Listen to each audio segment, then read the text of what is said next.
Hello friends, welcome back of another video. Friends, आइए अब सीखते हैं स्ट्रेंथ। सबसे पहले मोस्ट इम्पोर्टेंट ये बात है कि जो सिविल इंजीनियर से बेसिक है, जो बिगिनर है, तो उसके लिए जो मोस्ट इम्पोर्टेंट है, जो टॉपिक वीडियो में लेकर आया हूँ, ठीक है। तो इसमें मैं बताऊँगा आपको जो बेसिक नॉलेज है वो आपको हेल्पफुल रहेगी, ठीक है। तो सबसे पहले देख लेते हैं कि जो स्ट्रेंथ है, ठीक है, जो स्ट्रेंथ होती है कंक्रीट में, जो रिक्वायरमेंट होती है कंक्रीट में स्ट्रेंथ, वो 28 डेज़ के बाद, ठीक है। 7 डेज़ में क्या रहती है और 28 डेज़ में क्या रहती है आपकी, ठीक है। आपका जो कंपेरेटिव स्ट्रेंथ है, जो आपकी मोस्टली जो यूज़ होती है M25, M20 एंड M15। जो M20 के बाद जो होती है M30, वो होती है डिज़ाइन मिक्स्ड कंक्रीट, ठीक है। और जो ये बेस्ट है आपका जो रेशियो प्रोपोर्शन कंक्रीट। तो इसमें आपको देखते हैं, तो इसमें सबसे पहला मोस्ट इम्पोर्टेंट क्या है, कैरेक्टरिस्टिक स्ट्रेंथ की आती है आपके पास। जो क्यूब होता है, जो 15 सेंटीमीटर क्यूब जो होता है, जो कंक्रीट होती है, जो ग्रेड होती है, जो जो क्यूब में होती है, जो बेस्ट होता है 15 सेंटीमीटर जो क्यूब का साइज होता है, उसी के बेस पर आपकी स्ट्रेंथ चेक करते हैं सबसे, ठीक है। आपको जो प्रोपोर्शन कंक्रीट है 1:2 का रेशियो रहेगा इसमें। और जो कंक्रीट है ग्रेड 25 ग्रेड होती है, 1:2 का जो रेशियो होता है उसकी। जो अगर आप 7 डेज़ में आप कंक्रीट जो टेस्ट कर रहे हैं, जो क्यूब आपको चेक करना चाहते हैं कि 7 डेज़ में क्या रिजल्ट आता है, तो उसका जो रिजल्ट आता है आपका 210 किलोग्राम पर सेंटीमीटर स्क्वायर, ठीक है। आपका जो लोड आएगा वो किलोग्राम में आएगा, ठीक है। तो आप उसको कन्वर्ट क्या करेंगे, एरिया से। 15 सेंटीमीटर जो क्यूब होता है आपका, 15 सेंटीमीटर क्यूब से उसको डिवाइड करते हैं 15 इंटू 15, 225, ठीक है। तो एरिया से आपका कैलकुलेटर से निकल आता है 210, ठीक है। वो आपका 7 डेज़ का कैसे फाइंड आउट करते हैं, 20 डेज़ का कैसे फाइंड आउट करते हैं, वो वीडियो मैं बना चुका हूँ, ठीक है। आप उसको देख सकते हैं मिनिमम, या इस वीडियो से पहले ही। उसके बाद देखते हैं 28 डेज़। 28 डेज़ में आप जो क्यूब होता है उसका जो स्ट्रेंथ आती है 315 किलोग्राम पर सेंटीमीटर स्क्वायर आता है, ठीक है, कंप्रेसिव जो स्ट्रेंथ होती है। उसके बाद देखते हैं 1:3 का जो रेशियो है 20 ग्रेड कहलाती है। 20 ग्रेड का जो रेशियो होता है 1:3 का रेशियो होता है। और जो इसकी जो स्ट्रेंथ आती है क्यूब की 15 सेंटीमीटर क्यूब, उसका 7 डेज में आता है 175 केजी पर सेंटीमीटर स्क्वायर, ठीक है। आप इसको टेस्ट करेंगे तो आपको, अगर आप टेस्ट कर रहे हैं 7 डेज़ में, जैसे सपोज कीजिए आपने कॉलम कास्ट किया, तो कॉलम कास्ट ने आपके 3 क्यूब फिलअप किए हैं, तो कि अब उसमें आप टेस्ट करेंगे कंपैरेटिव स्ट्रेंथ मशीन में आप जाएंगे, तो वहाँ पे आप उसमें क्यूब को टेस्ट रखेंगे, तो उसका फार्मूला होता है लोड अपॉन एरिया। तो लोड आपका, जो भी आपका लोड मशीन में आएगा, डिवाइड बाई एरिया आपका जो है 15 इंटू 15, ठीक है। एरिया सेंटीमीटर स्क्वायर में है, सरफेस एरिया जस्ट ओनली। उसके बाद देखते हैं 28 डेज़। अगर आप टेस्ट करना चाहते हैं 28 डेज़ में, तो उसका मिनिमम जो स्ट्रेंथ आनी चाहिए 265 केजी पर सेंटीमीटर स्क्वायर आना चाहिए। इस तरह से आपका M15 ग्रेड जो रेशियो आपका 1:2:4 का रेशियो है, उसका जो स्ट्रेंथ आनी चाहिए 7 डेज़ में 140 किलोग्राम पर सेंटीमीटर स्क्वायर आना चाहिए। और 20 डेज़ में 210 किलोग्राम पर सेंटीमीटर स्क्वायर। अब देखते हैं सेकंड पॉइंट। सेकंड पॉइंट क्या कहलाता है, वाइब्रेशन कहाँ करना है, यूज्ड और नॉट यूज्ड इन स्लम और कंक्रीट। आपकी जो कंक्रीट है, जैसे पीसीसी वर्क हो गया आपका, रेनफोर्समेंट कंक्रीट है, तो वहाँ पे आपको किस कंडीशन में, कहाँ पे आप वाइब्रेटर यूज़ करेंगे और कहाँ पे आपको वाइब्रेटर यूज़ नहीं करना है, ठीक है। तो वो देखते हैं कैसे। आपको इसमें जो स्लम्प है, इसमें आपको वर्क दिया हुआ है साइड पे, प्लेन सीमेंट कंक्रीट के अंदर। प्लेन सीमेंट कंक्रीट आपको कहाँ पे आप उसमें जो वाइब्रेटर यूज़ करेंगे, कहाँ पे नहीं। तो आपको स्लम कौन होता है, स्लम आपको यूज़ करना है। सबसे पहले आप स्लम यूज़ करेंगे, स्लम देखेंगे कि इसमें कितना स्लम है।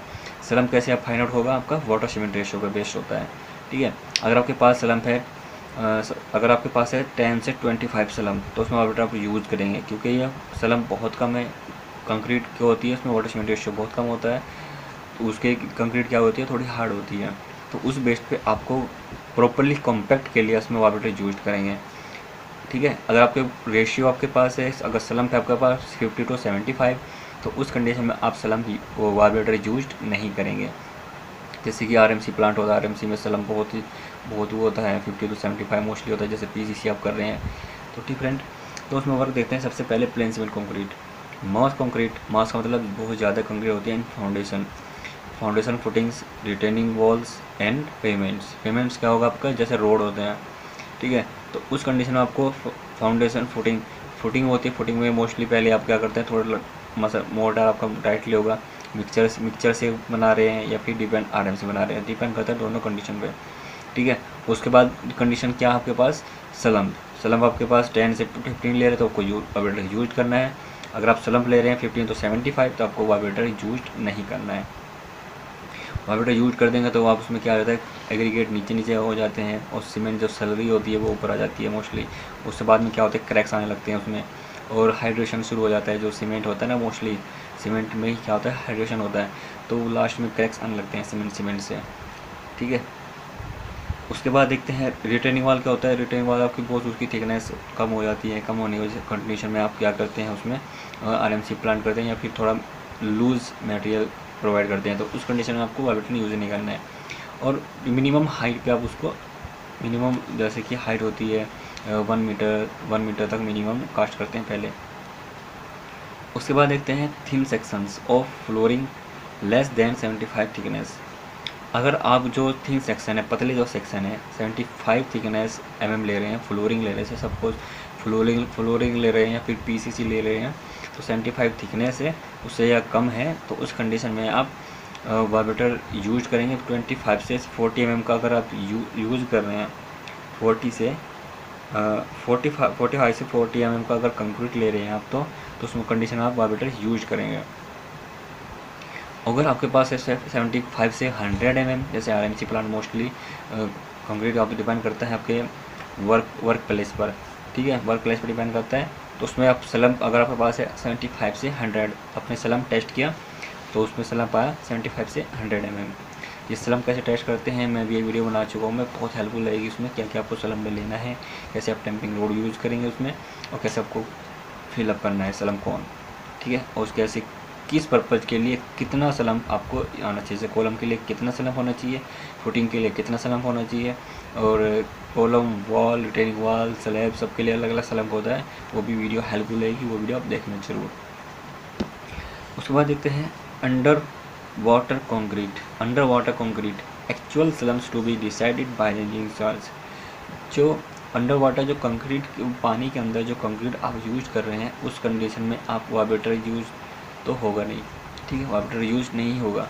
तो उसमें जो स्लम्प होता है आपके पास 100 से 180 तक स्लम्प होता है, क्योंकि ऑलरेडी आप वाटर में आप कंक्रीट कर रहे हैं, अंडर वाटर में कंक्रीट कर रहे हैं, पहले से पानी भरा है, वहाँ पे थोड़ा चारों तरफ से कुछ सपोर्ट लगाएंगे, सपोर्ट लगाने के बाद आप उसमें कंक्रीट फिलअप करते हैं, तो उसमें थोड़ा लूज़ मटेरियल होता है, तो लूज़ की कंडीशन में आप उसमें वाइब्रेटर यूज़ नहीं करते हैं।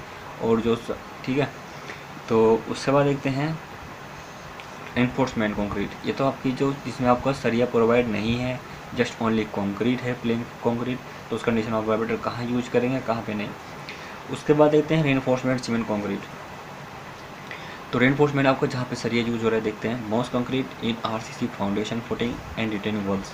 मॉस कंक्रीट आप रिटेनिंग वॉल होती है, ठीक है, रिटेनिंग वॉल जैसे कि उसकी थिकनेस ज़्यादा होती है, फिर लंबाई पूरी लेंथ उसकी ज़्यादा है, और उसके बाद आपका फाउंडेशन, ठीक है, आपके वजह से फुटिंग है, फाउंडेशन फुटिंग राफ्ट हो गई या फिर सिंगल आइसोलेटेड फुटिंग होती है, तो उस कंडीशन में आप क्या करेंगे, अगर आपके पास स्लैब है 10 से 25 तो उस कंडीशन में आपको वाइब्रेटर यूज करना है, ठीक है। अगर आप स्लम्प ले रहे हैं 80 का, तो उस कंडीशन में आप वाइब्रेटर यूज नहीं करेंगे, नॉट यूज्ड एंड यूज्ड, ठीक है। तो आपको अगर 80 है तो उसमें स्लम्प यूज नहीं करना है। कंडीशन डिपेंड करता है कंडीशन में, आपको कितनी उसकी प्लांट है, जैसे आरएमसी प्लांट है या फिर हैंड मिक्सिंग ले रहे हैं, तो दोनों कंडीशन में आपको क्या क्या ले रहे हैं। अब आरएमसी प्लांट से भी टाइटली मोटार आता है, तो उस कंडीशन में आप, जैसे कंक्रीट आती है, तो उसमें भी आप वाइब्रेटर यूज करते करेंगे 10 से 25 जितना वाटर सीमेंट रेशियो कम होगा उतनी आपकी कंक्रीट जो स्ट्रेंथ है वो ज़्यादा होगी, और जितना वाटर सीमेंट रेशियो ज़्यादा होगा, जैसे 80 आ रहा है, तो उतनी इसकी जो स्ट्रेंथ होगी वो कम होगी। ड्यूरेबल वर्केबल तो हो जाएगा, लेकिन उसका जो टाइम पीरियड है, जैसे जो स्ट्रेंथ है वो वीक हो जाएगी, और लॉन्ग जो टाइम पीरियड है उसमें कम टाइम तक चलती है, क्रैक्स आना स्टार्ट हो जाएंगे, ठीक है। उसके बाद देखते हैं beam, slab and column simply reinforcement concrete. जबकि बीम है, स्लैब है, कॉलम है, उस कंडीशन में आप क्या करेंगे, 25 से 40 का उसमें स्लम्प लेते हैं। बीम, स्लैब, कॉलम में 25 से 40 तक का स्लम्प लेते हैं। उस स्लम्प में आपको वाइब्रेटर यूज करना है, ठीक है। अगर आप स्लम्प ले रहे हैं 100 से 125, कंडीशन डिपेंड करता है आपको, जैसे बीम है, स्लैब है, कॉलम है, तो अगर कॉलम ले रहे हैं आप, कॉलम में ले रहे हैं तो 100 से 125 mm, तो उसमें आपको वाइब्रेटर यूज नहीं करना है। डिपेंड करता है आपके कॉलम का साइज़ पर। ज़रूरी है कि कॉलम आपको वाइडली हो, वो कॉलम वाइड जो थिकनेस होती है कम भी होती है, तो थिकनेस कम की कंडीशन में आपको सलम ज़्यादा लेते हैं, तो इस कंडीशन में वाइब्रेटर यूज नहीं करते हैं। उसके बाद देखते हैं थिन आरसी सेक्शंस और सेक्शंस विद कंपोजिट स्टील। जैसे कि थिन आरसीसी सेक्शन से आपका जैसे वो आरसीसी वॉल होती है, ठीक है, या फिर वो भी कंडीशन होती है, तो उस कंडीशन में आप अगर 40 से 50 mm ले रहे हैं, वह 40 से 50 mm का स्लम्प है, तो उस कंडीशन में आपको वाइब्रेटर यूज करना है। अगर स्लम्प ले रहे हैं 125 से 150 का, डिपेंड करता है कंडीशन पे और इंजीनियर चार्ज पर, तो उस कंडीशन में आप वाइब्रेटर यूज नहीं करेंगे, ठीक है। तो नेक्स्ट पॉइंट देखते हैं अब, approximate percentage of strength of ordinary Portland cement, OPC cement concrete. जो कंक्रीट है आपको ओपीसी यूज कर रहे हैं, सीमेंट ओपीसी यूज कर रहे हैं, तो उसमें क्या करना है, different days in comparison with strength 28 days. कम जो आप ऑर्डिनरी पोर्टलैंड सीमेंट यूज़ कर रहे हैं कंक्रीट के अंदर, जो एज है कंपैरिजन करते हुए स्ट्रेंथ ऑफ 28 डेज। अगर आप इसमें कंक्रीट के अंदर सपोज कीजिए ये M25 ग्रेड ऑफ कंक्रीट है, M25, तो इसमें आपने सीमेंट यूज़ किया ओपीसी, तो ओपीसी इस कंडीशन में आप स्ट्रेंथ चेक करेंगे, किससे करेंगे आप, 15 सेंटीमीटर क्यूब से। 1 डे में आप टेस्ट करते हैं, क्यूब का टेस्ट करते हैं, जैसे आपने फिलअप किया तो नेक्स्ट डे आप टेस्ट करेंगे, तो जो उसकी स्ट्रेंथ आनी चाहिए 16% आती है। 28 डेज़ के बाद, जैसे हम 25 है तो 25 × 16 डिवाइड बाई 100, तो ये कि आपकी 16% स्ट्रेंथ आती है। उसके बाद देखते हैं, अगर आप चाहते हैं कि 3 डेज़ में आपको स्ट्रेंथ चेक करेंगे, तो उसका 40% स्ट्रेंथ आती है। 7 डेज़ में आती है 67% स्ट्रेंथ, कंक्रीट की 67% स्ट्रेंथ आती है क्यूब आप टेस्ट करते हैं तो।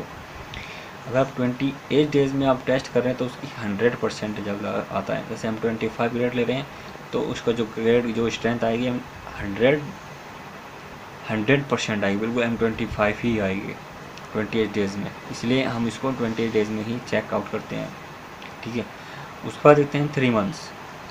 अगर आप 3 मंथ में यूज़ करें तो 122%, मतलब इससे ज़्यादा स्ट्रेंथ आएगी। अगर 25 ग्रेड ले रहे हैं तो इससे ज़्यादा स्ट्रेंथ आएगी। 6 मंथ में ले रहे हैं, आप टेस्ट कर रहे हैं 6 मंथ में, तो 146% स्ट्रेंथ आती है। तो M25 × 146 डिवाइड बाई 100, तो आपके पास ये स्ट्रेंथ आ जाएगी। न्यूटन पर एम स्क्वायर में ले रहे हैं या फिर kg पर सेंटीमीटर स्क्वायर में ले रहे हैं, जो भी आप रेशो में ले रहे हैं, ठीक है। उसके बाद देखते हैं 12 मंथ। अगर आप 12 मंथ ले रहे हैं तो उसमें जो स्ट्रेंथ आती है 155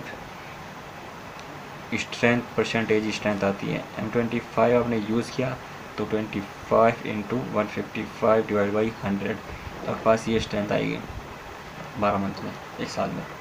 तो ये था कुछ बेसिक पॉइंट्स। तो नेक्स्ट वीडियो में और भी इस तरह से मैं बेसिक पॉइंट्स लेकर आता रहूँगा। ये वीडियो आपके लिए हेल्पफुल रहेगी। तो thanks for watching this video. बने हमारे साथ।